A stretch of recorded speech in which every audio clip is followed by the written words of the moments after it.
All right, guys, we have Stu Brauer here with us today. We've used Stu as a consultant for us at my gym, Workhorse Fitness, probably for about a year in the past, and he's helped us really get our shit together.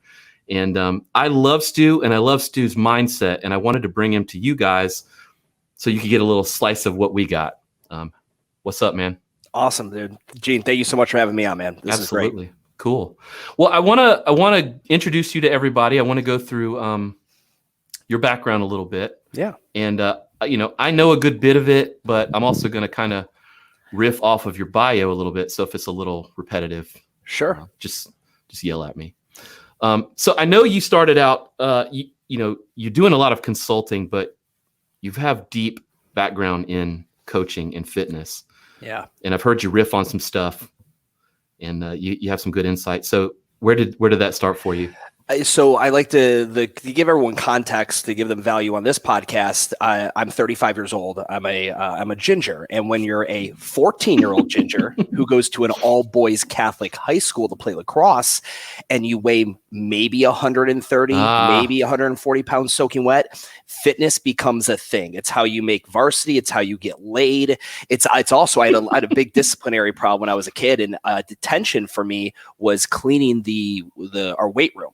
And I went to a Catholic prep high school. So like literally the majority of people were going to Ohio State, D1, Big Ten, SEC schools. So the weight room was legit.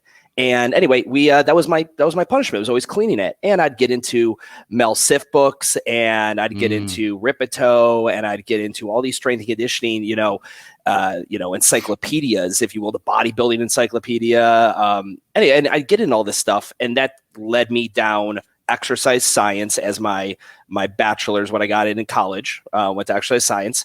And then I found CrossFit in 2006, kind of like a hot stock tip. Someone's like, hey, this whole fitness thing, right. there's something you might want to keep an eye on. And I did. And that's 2006. So that's relatively still early on. And I followed CrossFit all through that. I just opened, I took a detour. I didn't go right and open my own gym. I went to Globo-gym, and I got a job as a personal trainer, and then worked my way up to a manager, and then a training director. And then I got hired as a district vice president. And then I got hired as a consultant, and I just skyrocketed this Globo-gym career. That's all the stuff that the CrossFit affiliate owners never get. Well, it made me so dangerous, because I came into CrossFit like, I love CrossFit. I love group fitness. I love group strength and conditioning, this new thing we're all playing with. But none of us had business acumen. And I knew that. So when I kind of sold my soul, because back in the day, if anyone remembers, there were Globo gyms, and then there were like CrossFit boxes, and it was us versus them. And when I left my CrossFit gym, and I told them I'm going to go work at the Globo gym so I can learn the business side, I mean, that was kind of like excommunicating myself from a portion of that ecosystem. But in the long run, fast forward like 2.5 years, 3 years later, I opened up my own gym. And I mean, I don't have these numbers officially, but I was an 1,800 square foot micro gym. I didn't know anyone. I had moved to Charlotte, North Carolina. I didn't have one friend. I didn't have any aunts or like relatives to plug me in and get me clients. I had nobody. And I grew that thing. And, probably within 2 years, we went from one of the smallest micro gyms in Charlotte, and physically, and as far as the space and my membership, we had to have been in like the top 3, if not one of the top 2 or 1 in the Charlotte area. And then from there, my business was up and running, and I started making videos. I like creating content. I like talking. I've always enjoyed public speaking and things of that nature. So I started creating content, and that was in 2015, which turned into my full-time job now, which still have my gym. We've converted it to a license model and rebranded it and all this fun stuff. But consulting under this media handle that is WTF Gymtalk has been my full-time job since 2015. And that's how we found you. Yeah. Just following basically your Instagram posts. Yeah. What we're doing right now, the creation of content is how people discover anything these days. That's and right. You just, 2015, that was still it wasn't super early, but content at scale for people was still, if you had the balls to hit record, there's 2 buttons, very hard. You know this from making podcasts, 2 very scary buttons. The first one is the record button. Right. The second scariest button is the upload button. Yeah. To publish. Yep. Yeah. Yep. So you're talking about Urban Movement. Yes, that's my gym Urban now, Movement. correct. Yeah, it's a great gym. I've worked out there twice. It's a great gym. Thank you, sir. And that led you into buying that building. Yeah. So one thing that you realize really quick, when you get high up in the business acumen of the fitness industry, you understand that real long-term wealth There's not a lot of it in owning an independent gym. You're actually going to run into a lot of issues down the road unless you come up with a different wealth strategy. Some people want to replicate their gym, either open multiple corporately owned stores. They're going to franchise their gym. They might license their gym, or they might sell their gym. Right. Or they might keep it as passive and they become like a shareholder. Right. They exit out of the day to day and they just collect a check from the gym. So there's these exits that I saw. But for me, I was like, okay, I'm going to make myself broke as hell. And I'm going to put all my cash and buy commercial real estate in this growing area of downtown Charlotte, North Carolina. And that's what I did. And when I purchased that, it also gave me the opportunity to rebrand the business, which I wanted to do so I could replicate it. That's very difficult to do as a CrossFit gym for anyone who's listening. It's very difficult to own multiple CrossFit locations. And that's what we did. I purchased the real estate and then we rebranded, and then we started our license model like 3 years later. That's going well. It is. This is our first year. Like, we announced it in 2021 and I didn't want to, coming off 2020. It was horrible timing. Just everyone had horrible timing. But we're good. I'm proud to say we're probably going to be announcing about 5 locations by the end of the year. That's incredible. Yeah. So I'm excited about that. It'll be pretty cool. I knew you before. Yeah. So that's good. Thank you for that. You can tell you do content a lot because you just kind of went right through that. It's impressive. So, what I want to get to the point of here is that this whole show, what I do is help people live in that warrior mindset. And I have to tell you, I've followed you and I've seen you go through some things, and brother, you have that mindset. When I think of like in business, and then, of course it crosses the realm of fitness, which I love, man, I think of you first when I think of that word warrior. You have a very stoic mindset. Do you study the Stoics at all? Where do you fall on that? I've never even read. I know a lot of people that I respect in the industry and others that read. I think there's a book called The Stoic Mindset or something like that. Shit. Yeah. I don't, and I'd be honest with you. I'm embarrassed to even say that I probably don't even fully understand the total what it means to be a Stoic. So maybe I am. You live it. So what does that mean? You have this get to work mindset, right? I've seen you quote that. Yeah. Right. It's owning your mistakes, working. Don't get caught up in what other people think, creating your own way. Yeah. You live that. So where did that get to work mindset come for you? So I tell people, if I had one superpower, it's my ability to zoom out of a situation, see it from every single angle, and then be either emotional about it or rational or whatever I decide to be. Generally, it's going to be rational. Typically in business and life, when we make bad decisions, they're emotional decisions. Absolutely. And so in business, I've always, I'll give it a great example. I got off a call last night. I was talking to someone about the Peloton situation. Peloton's treadmills. They've been being recalled, and this whole issue because 36 kids got injured and one died. Right. And they were asking me for some PR branding, not Peloton, but someone else asked me, like, what was my PR and branding take on this whole thing? And I zoomed out, and I've got a daughter. So instantly, emotionally, my brain goes to, oh my God, if I had a Peloton tread and anything happened to my baby girl, I'd burn that building the fuck down. Right. And I apologize for swearing. You can swear. But okay. And so I zoom out and I go, well, here's the deal. Any treadmill in the world, if I had it going at 7 miles an hour, and my daughter stuck her hand in it, she's going to get jacked up. Like that's happening to any treadmill. Like there are kids. I have an electric. I have electric motorcycles and skateboards. I could kill an entire school of kids if they get on my electric my skateboard. It would kill them if they went fast enough. Absolutely. I mean, I could slaughter an entire school with an electric skateboard. Why? Because it's not for kids. Right. So I was giving them a different PR angle because a lot of people are coming from this, very angry anti-Peloton kind of thing. I'm like, well, let's also put this in the perspective as well. Now. From a Stoic mindset and looking at that in everyday life, there's things I've been, I had a dad die when I was really young. I've been divorced, and I'm really happy to say that those, let's call those negative life experiences or whatever it may be, I have a great relationship with talking about my dad's, the things that happened with him and suicide and all that. It's not something it's not like a demon that lives inside of me. And I have a great relationship with my ex-wife, and I've gone on multiple podcasts and talked to people about being divorced as an entrepreneur. And I have a really good reconciliation with it because I believe that ability to zoom out and see things for what it is. That's and when beautiful. You do that, it allows you to get straight to work because you spend less time having these like, well, I feel like you shouldn't have done this, but if you zoom out and you look at it from every angle, think of it like a big brother camera that lives up looking at all of us at all time. You're like, oh, well, I guess I can kind of see why you did that. Even though that upsets me, I can see the flow chart as to why you would feel the way. So let's let bygones be bygones. And let's get back to fucking work. That's absolutely it. That's it. You just defined it. Okay, cool. Yeah. You related. I'm like, I'm not, because I'm not a smart man. I tell you, I'm not a smart man. I know a lot about a little. And that one thing in this business in the micro gym industry, beyond that, I'm probably at a 5th grade, IQ level. No, that's one of the things, like, we don't know what we don't know, right? We have to live our life understanding that there's shit that I'm doing that I don't even know I'm doing and being done to me that I don't even know is happening. And I just have to operate that way. And the smartest people in the world ask questions. You guys came to the Self-Made Summit, correct? Absolutely. Yep. Okay. Do you remember Mike Jones, the CEO of Alchemy, when he was speaking? Yep. Mike was, I don't know did you sit in any Mike's breakout sessions? No, I was in the Mad Bollock one. Okay. So I got to watch a bunch of the footage afterwards, right? Because I was in my own breakout. But Mike Jones, who was a very successful, he actually just stepped down last year as the CEO of Alchemy. But he's a paid speaker that I paid to be there and give a presentation to you guys. And then we had breakout sessions. In the breakout sessions, Mike had a notebook, and every question that was asked of him, he was taking notes on like feverishly. And at the very end, he said, guys, you paid to be here.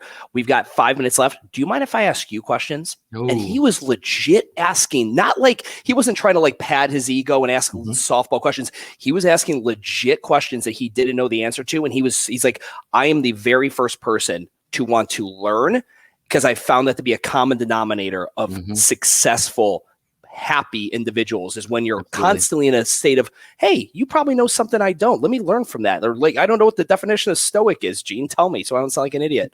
I think that's a huge thing a lot of business owners miss. It's the Instagram meme that's like, leave your ego at the door. But it's really true. I mean, you really have to live your life ego-less. You got to leave your arrogance out of it. Yeah. And I've got a really weird relationship with that word ego, because I believe in what I call the entrepreneurial ego, which is this ability to say, hey, I'm so good at something. Yep. I'm going to start a company that people will pay me money because I'm that good at delivering on that product or service. So you need some level of ego. What I define as like the energy you give out. You got to have this exuberant, like confident, awesome, passionate energy about your thing. But yeah, ego can also come through the back door and really drag you down as a human being. If you allow like yourself, like getting romantic with your own, your self-concept of how smart you are or skilled you are, experienced. Right. You got to remember the mission. Yeah, remember the mission. Speaking of that, you have on your bio, you have this quote: "It's not what you do, it's how and why you do it that separates the winners from the losers." Yeah. So, give me something on that. Yeah. So, I mean, everybody. So I way my consulting work one-on-one with gyms, and I work up to 40 gyms per month. That's it. Once my calendar hits 40 calls per month, I'm done. So, it's great. I love it. It's great work. But the one thing that's interesting, I've got 40 gyms and they're all doing it 40 different ways. At a macro level, it looks very similar. Brick and mortar services or online fitness services. Right. But at a micro level, because I know the very fine details, they're actually executed in 40 different unique ways.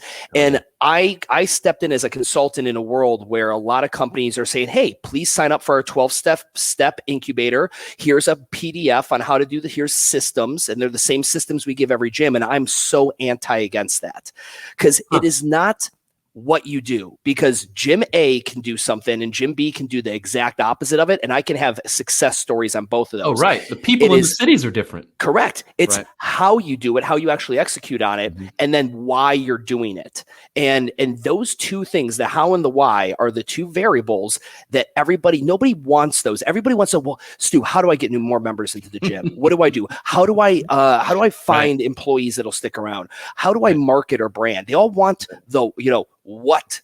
It doesn't matter what you're doing. It can be done. I've got gyms, honestly, dog shit branding. I mean, the worst branding. It's not good. The logo sucks. They have no concept of who they are, who their customer is. And they make $1 million, they're doing $1 million a year because they did accidentally land on certain things within the business delivery that are working very, very well. They're, I'm not saying they're accidental, but they by default, they don't have the fundamentals down yet. They're still successful. And yeah, so look at something like a Zumba or curves. Sure. I mean, those are some of the biggest things in the world in terms 100%. Of fitness. And you might look at it and say like, oh, that's silly. That's not true fitness. Yeah. But guess what? They have a product for a very specific avatar, and they deliver it better than anybody else. They're making more than you. Yes. Hence why they are some of the biggest names in the fitness industry. Oh, yeah, absolutely. All right. So you have, I'm going to go through a couple of your Instagram posts. This is what we do usually on the show. We pick apart some Instagrams, and you have a bunch. So you love Fuel Hunt. Yeah, and I do. I find it fascinating that you like Fuel Hunt because I do too, but I come at it from a jiu-jitsu side. Sure. I don't know where you came to them from. You probably just like their branding. I am like, if Instagram tells me to buy something, I probably buy it. Right. Like, so my online purchasing, especially during 2020, was through the roof. Oh, yeah. And Fuel Hunt was one of those brands that just kept popping up in front of me. And obviously there's been a huge rise of lifestyle design brands, with Shopify and Instagram stores. But I just saw it and I followed, and then kept following. And one day, I don't know, it's probably their 36th post I've seen since I've been following. And I was just like, I need to take a second of my day and let them know that I think they're doing a great job. Right. Like I truly believe if someone's doing something great, let them know, because so many people go through life daily putting in time and effort, and you have no idea how much one compliment like that could just make someone's day. I mean, for me, it happened it happens, and it makes my day, my week every single time. So I sent them a DM, and lo and behold, the two founders, one of them is also involved in the fitness industry, and he follows my stuff, and they were super psyched, and they don't do podcast interviews, and they agreed to do mine. And I was so flattered. Wow. And so we've just stayed in touch, and they're absolutely great dudes. And I hope to do more work with them in the future. But awesome. Yeah, I'm a huge fan of their stuff and what they're doing. But you're right. It is very like MMA, fight, workout hard kind of stuff. I believe, and I'm trying to do some kind of collab with them. I think they've got some really cool messaging that can be created for the entrepreneur side of that Fuel Hunt mantra. I have every rash guard they sell in every pair of shorts. Nice. I love the luck favors hard workers. Yeah. All right. So again, with this stoic mindset, and something that I really, I don't know that I have the self-control that you do, but something that I admire in you is you're always posting people stealing your shit. You got some good shit. Yeah. I've been tempted to steal it myself, but then I'm like, nah, Stu's going to call me because he knows who I am. Yeah. But you have this good artist borrow, great artist steal. You have this post, but you're getting ripped off a couple times. So talk to me about a story where you've been ripped off, but more importantly, how you take it. Sure. So a great line that I think every entrepreneur or creator should live by is that good artists borrow, but great artists steal. And what stealing actually means is that a great artist will go and look at a painting and be like, oh my God, I love that painting. And they're going to take it and they're going to download it into their brain or put it in what I call like an inspiration folder. I literally have a folder on my phone called an inspo folder. Me too. So I'll take a screenshot. But then what I continually go is I then go steal from multiple sources. And when you steal from 10, 20 or more different sources, what you end up with is number one, actually probably going to be really cool and unique, some kind of hybrid version, something no one else had really put together, and you get a good story. What I get upset with, and I joke around, I call these guys like lazy fuck faces, and is when someone steals from one source and doesn't use it as inspiration, but essentially creates a carbon copy of it. Yeah, that last one you posted was in your stories. It was like, dude. I have no, and I call these individuals out. I've like I've had my vlogging camera on while I call these guys, and they're that's great. Yeah, but so recently it's a gym. This guy came to the Self-Made Summit. What? And Steve Pinkerton, who was a speaker at the Self-Made Summit, found his marketing material that was a legit word-for-word color scheme ripoff of a tagline that we have at Urban Movement is getting trademarked. And Steve's like, man, this guy, and he's in Charlotte. He's 10 minutes outside of Charlotte. Are you kidding me? 10 minutes outside of Charlotte. So I never go looking for this. This stuff gets sent to me. But mean, it's nice enough to have the reach now where people, if they see it being ripped off, I get DMs on it. So I always reach out. I'm never a dick. I don't go to my lawyer. I'm not wasting my money having a lawyer send you a C&D. So I just sent him an audio message and I was like, hey man, saw this, and I went to the website, and we have 3 different class styles at Urban Movement, and they ripped off the exact names of the classes, the exact descriptions.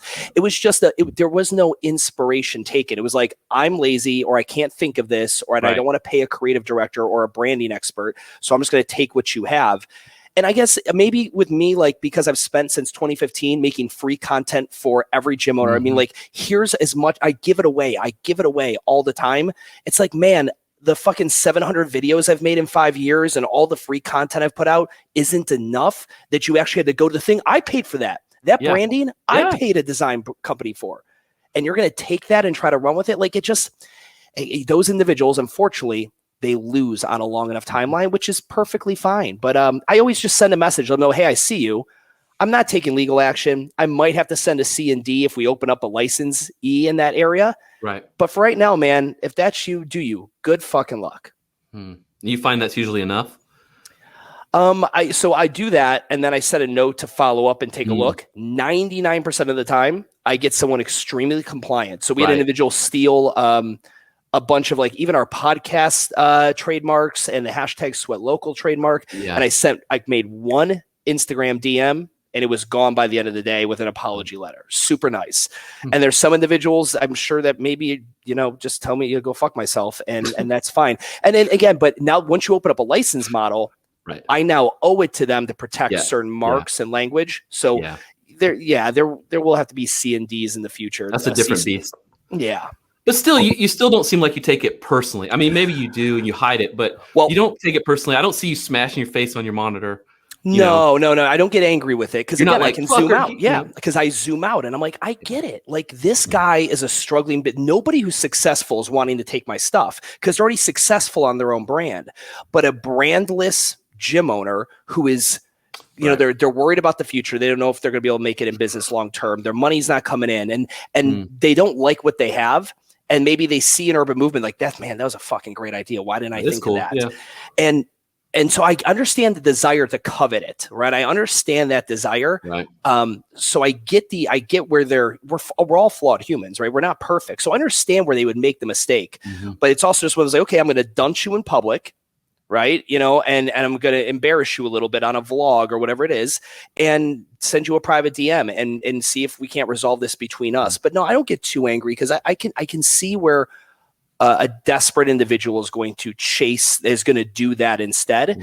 When really they could call like a company like Metcon Creative and spend a couple $1,000s and have their own thing that is dope, even just as dope, if not better than mine.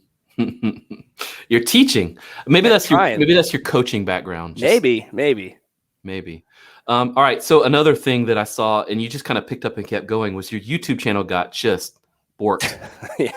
And I don't know if it's a sore subject or not, but no, I was impressed how you just were like, yep, fuck it. We're going to post it again. Yeah. So there used to be a position YouTube would pay actual human beings called trusted flaggers. And a trusted flagger would analyze if YouTube's algorithm, the robot, recognized that you did something bad, it was good, like against the community guidelines. Oh, right. You could appeal it, and an actual human being would review your appeal. Well, coming up to 2019, they got rid of that position because of the upcoming election. I mean, there were how to kill Joe Biden YouTube channels. Right. So they're like, we cannot have humans doing this. No. So they went and replaced it all algorithmic, all robots. I started a new podcast series this year. It's long format, and every 3 hour or so interview, I chop up into 25 to 35 pieces of micro content. So I triggered the robot a few ways. We started uploading crazy, like way higher volume content than we ever had. We had been tagging our interviewee, our guest, in every single post. And we had just applied for monetization. I finally had started hitting enough views on videos that I could start monetizing. And those 3 things, unfortunately, in and of themselves, they're fine. But if you do them all 3 in a 2-week basis or whatever, you might trip the robot, and he might be like, "Oh, this is spam." So I get an email from YouTube. We've removed your entire channel due to spam. No questions asked. It's just it's an automatic email. It's not from a human being. Your channel's been removed due to, and then spam. Here's a link as to what spam is and how we define it. You can appeal it here. So I appealed it. The appeal got denied. Another robot, like 24 hours later, no. So I just got to rebuild it. Now, the good thing is like literally, These are all external hard drives. I literally Mm-hmm. have external hard drive. I mean, I've got more of these fucking things lying around than I'm care to admit. So all the videos still exist. But now it's one of these like, okay, there's, I think, over 700 videos on that YouTube channel. Yeah, you had a lot. And now I've got to get them all back up there. But what's going to piss the robot off again? If I upload too many at once, am I going to get kicked? So that's kind of where I'm at with it. And it's just funny because it was like, you're beholden to the platform.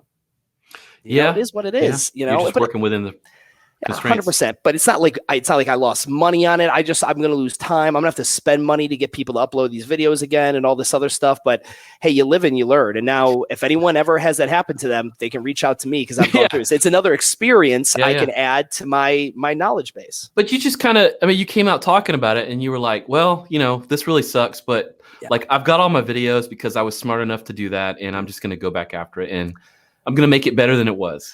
Yeah, again, I think that's the zooming out. Like you can see in the moment you're emotional. I'm like, I want to take my laptop and snap it over my knee. Yeah. And I just want to like march down the Silicon Valley and just kick in the doors of Google and fucking just crush everything. Like, but I also zoom out. I'm like, okay, a robot mistook my thing because there's probably a gazillion hate channels out there that are doing bad shit or during the election. I get it.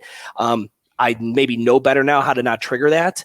And at the end of the day, it was engaging. Like it was great engagement. I got more DMs and messages on that, on how I handled it. Like that piece of content in of itself made me money. I had people like book calls and things like that. Be like, bro, I'm going through something. Amazing. Yeah. It just like your attitude towards it was great. I love to work with you. So it's all, you know, you zoom out and you're like, listen, so what? It's going to be, you got to rebuild the YouTube channel. So what? You got to click buttons and like upload videos overnight. Like it's not like this is manual labor. We're not digging ditches here, kids. So you can either complain about it, and nothing happens, or you just shut the fuck up and you just do what you need to do. You just finish. Well, I'll tell you, I've watched your stuff for a long time. You've been re-uploading stuff, and I've seen things that I had never. I just never gone down that deep or whatever. Yeah. So you got to constantly post. I think everyone in content land forgets, like just because you posted something once, less than 10% of your audience ever saw it. Right. So like reposting content is a viable strategy. I have gyms repost the same 30 posts over and over again for months on end. You're always teaching, man. Try. Always teaching. All right. Speaking of teaching, let's get into some nerdy shit. Let's talk about just general gym stuff. And I think this is where you're leading me, this idea that you're able to kind of zoom out and look at the 30,000 foot view. I don't know if that's a good analogy. Yeah, it's a great way to put it. You're always talking about, because I pay attention to this because of the gym, operational capacity. And you're like, you have all these posts about the 5 foot barbell and stuff. Is that just your ability to zoom back that you're doing that? Or do you feel like it's part of, you're trying to create content to help people learn? So to tee it up for everybody, operational capacity is something you hear talked about a lot in prisons, actually. How many inmates can we have in a prison system safely, all that kind of stuff. But I always look at operational capacity in the micro gym industry because I realize everyone's always looking at how many members can I have? That's a vanity metric the fitness industry chases. When I realize you're not limited to how many members. Like it's not like your credit card processing company's like, well, you can only charge $400 a month. Like you could literally charge 1 million credit cards a month if you want, but you couldn't put like, let's say 1,000, but most gyms couldn't have 1,000 members, right? Because it's not about how many people you can serve monthly or lifetime. It's about how many people can you fit into a class. And if we're talking group fitness, and that class, you can only going to have X amount of them in a day. Right. It's not like realistically a gym's not going to have a 3 p.m. class that's packed at 25 people. No, they have to work. You're going to have AM, maybe an afternoon or 2 class, and then PM classes. So kind of like a bar. Let's say a bar opens from 4 to close, which is called 2 a.m.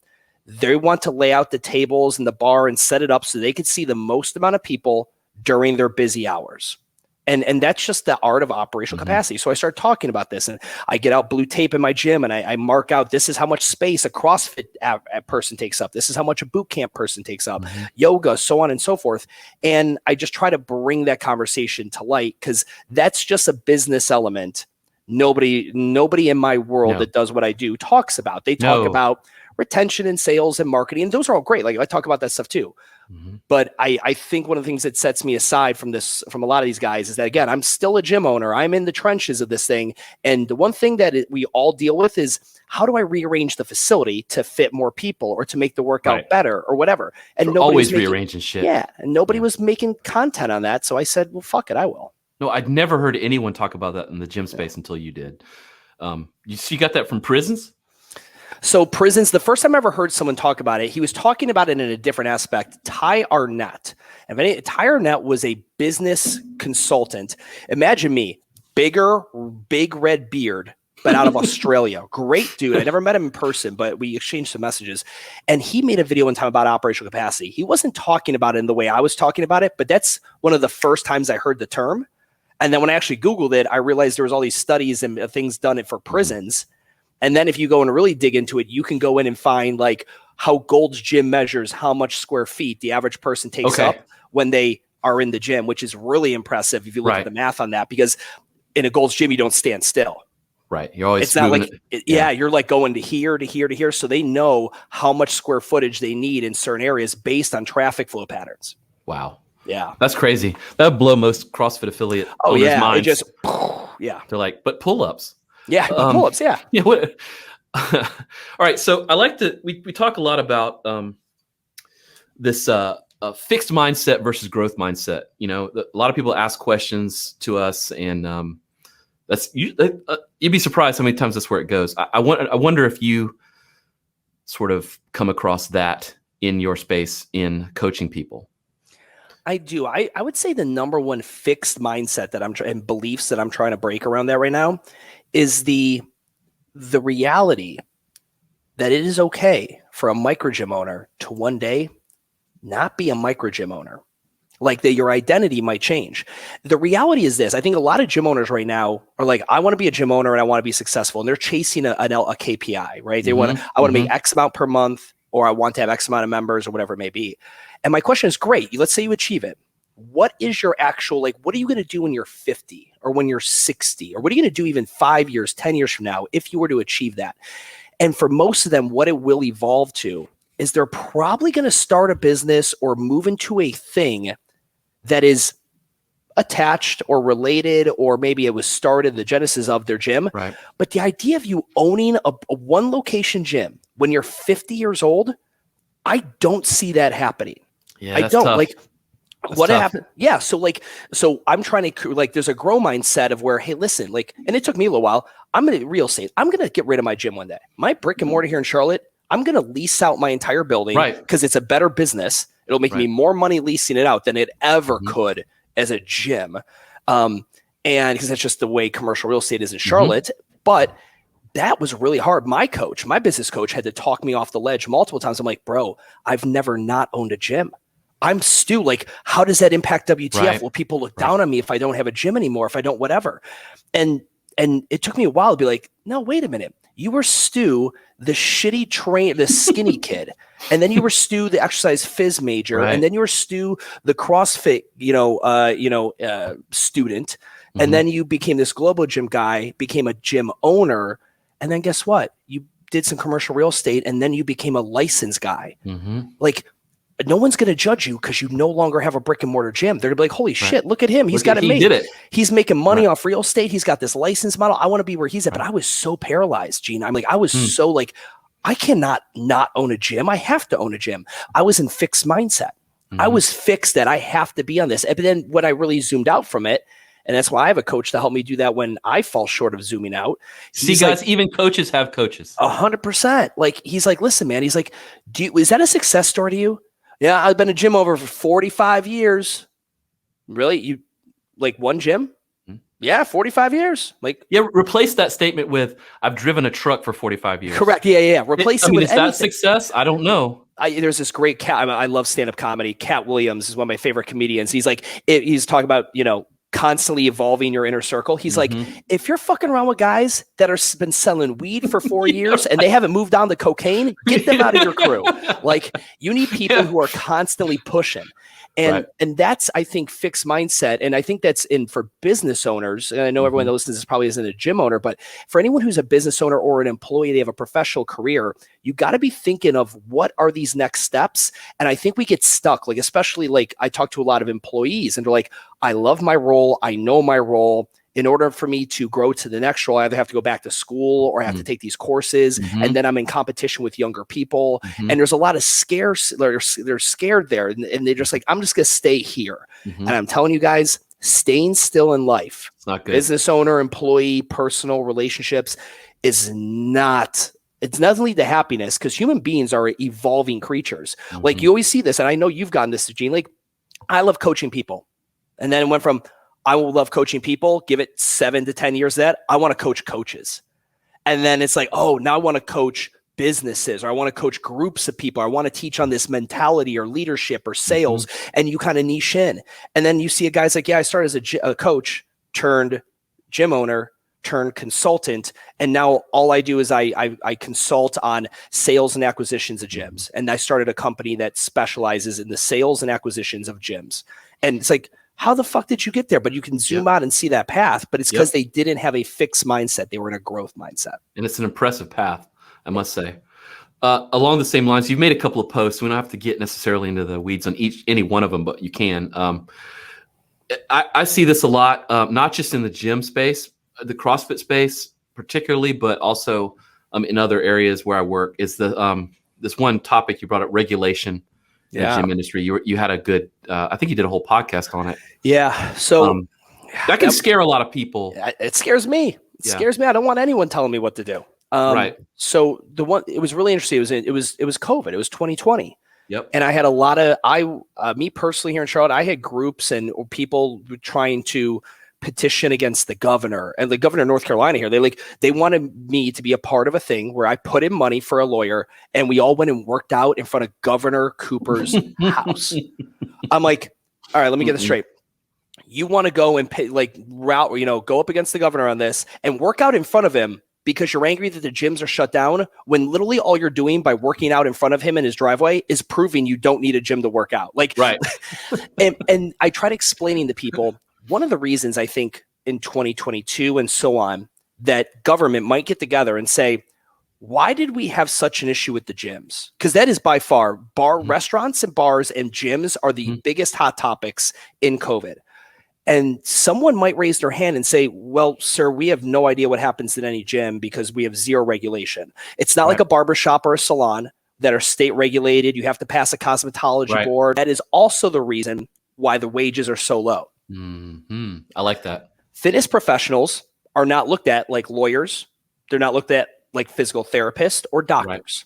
When we all know that fitness professionals, and I'm going to use a Greg Glassman, the founder of CrossFit, his line, fitness professionals are swim coaches. Cardiovascular doctors, heart surgeon doctors, respiratory doctors are lifeguards. It'd be better if you just fucking pay a swim coach. Because if you got to pay, if you need the lifeguard, I mean, shit went wrong, motherfucker. You're already drowning. Correct. But I don't want regulation. But I do believe in order for the profession of being a fitness professional, in order for it to evolve to the point where you can command triple digits per hour type service to where people look like, oh my God, you're a trainer? Like being a trainer is such a douchebag thing. Like, oh, he's he's one of those personal trainer guys, big muscles, no brain. It has a bad taboo. And I truly believe there's going to be some amount where some body, not body as a person, but an organization is going to say, here's the top certifications in the world. And they need to be harder to get. Yeah. Like the education is going to have to be more expensive, more exclusive, and it's going to be more difficult to pass. And then and only then will the profession be looked at better. But when anybody, I mean, Gene, you know this, you're in the community, you're in the industry. How many clients had a remarkable transformation at a gym over the course of 24 months and then didn't like the way that gym did it? So they went and opened their own gym a year later. And now they used to be a CPA and now they're a fitness. Now they're a fitness professional and they actually are not a fitness professional. They are a fitness enthusiast. They are learning and educating their way, maybe taking courses to get better as a professional. But you and me both know the only thing that makes you a professional are the reps. Malcolm Gladwell, shit, 10,000 fucking reps. Yeah. You got to coach for 3 or 4 years before you tell me you're I tell people, I'm like, so until I do something for a decade, I don't think I'm great at it. People are like, are you a good consultant? I'm like, I'm good. I'm not great. Getting like, there. Why? I'm like, I'm like, yeah, I've only been doing this since 2015. But when I get to it, I've got 10 years in, then I'll say that I could potentially be great or I'm an expert. Yeah. That's the mindset, man. You've got it. Yeah. I will say that the CF1, the CrossFit level 1 is too easy. I know it's got a 30% fail rate because I used to host a lot of them, and I like that's good. I think it's good. I think 30% is like your starting point. I like to see it be much more difficult. And then but again, that's the other thing. I zoom out. Their business model, they do not want to be they don't want you in the advanced education business model. They want to be in the e-course, pay to play business education business model, which is fine. It's a great business model. And the same thing because they're a license as well. Right. Licenses, the only way that works financially is if there's lots of them. Right. Especially at $3,000 a year, which is the CrossFit cost to be a CrossFit license. So you need a fuck ton of them to make that engine, the economic engine of that thing, really hum. So to put a bunch of barriers to entry there, I mean, do you know how many there's 16,000 CrossFit gyms in the world right now. I bet you there'd be 6,000 if they really increased. Hey, you have to take the level 1 that has a 40% passing rate, and you have to show that you have been in the industry collecting reps and experience for 2 years. Right. That would half. But why would they want to bottleneck that business model? They wouldn't. That's not the business model. Yeah, and I don't blame them because here's the other thing I do agree.